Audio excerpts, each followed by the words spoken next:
Welcome to Season 3 of A Cut Above the Rest, brought to you by Massey Ferguson. I'm Dr. Jennifer Tucker, and I'm going to talk about understanding forage quality and livestock nutrition.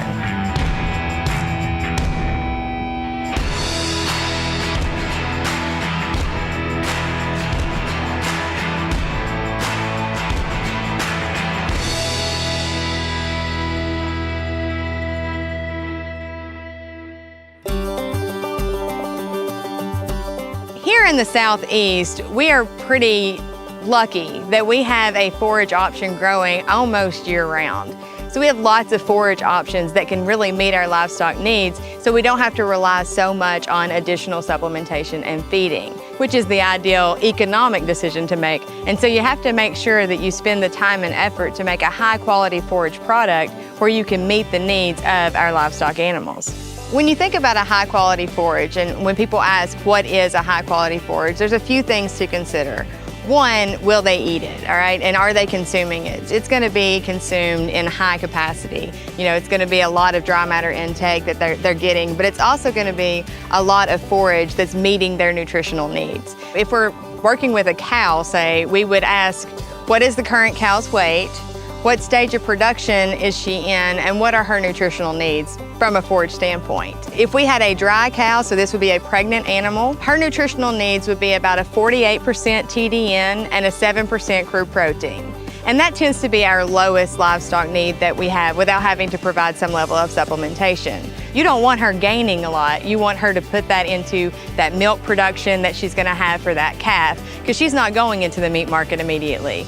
However, if we're looking at our young growing animals or our steers that are going into maybe a meat production system, they're growing a lot faster and they want to get that weight gain. So they're going to have a higher number, usually around that 61% TDN and 11% crude protein. And what these are, if specifically for TDN, is the total digestible nutrients, or it's a good relationship of determining what the energy of the forage is or the content is.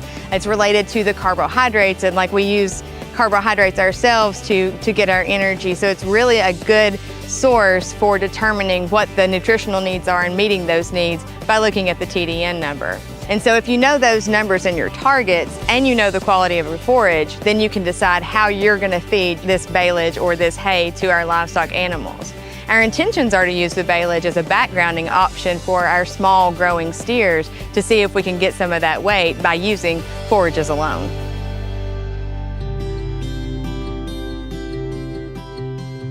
As I'm known for saying, unless you test, it's just a guess.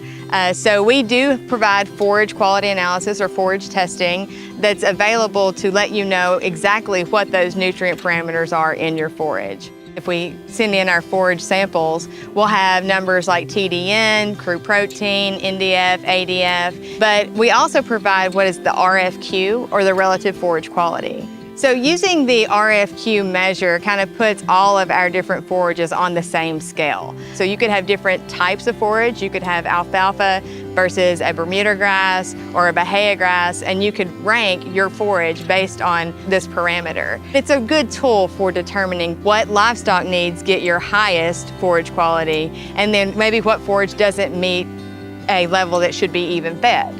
And so it's a good parameter to go off of. Now, if you have a forage quality analysis, you can use that in developing your ration and those numbers so that you can be sure you're meeting the needs of your animal. It also decreases guessing on supplementation, so you can decrease the economic output you're putting in by knowing what exactly your animals need. Producers need to understand that the forage quality analysis itself is only as good as the forage collection that they have gotten. You can't just walk out into your hay barn, grab a handful of hay and put that in the bag and send it in. That's a single piece from a single location, so it's not a good representation.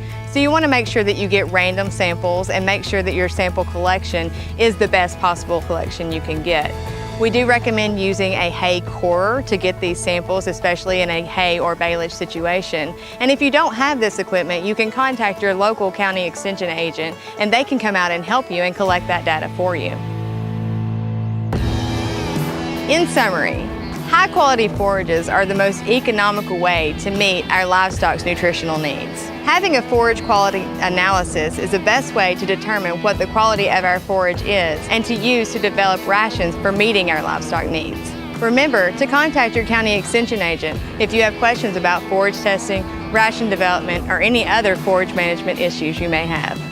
Thank you for watching. I hope you learned a few tools that will help you when better managing your livestock needs. Stay tuned for our next episode with Dr. Lisa Baxter. To prove your hay is the best, contact your county extension agent and submit a forage sample for the 2019 Southeastern Hay Contest. For more information, visit our website, sehaycontest.com.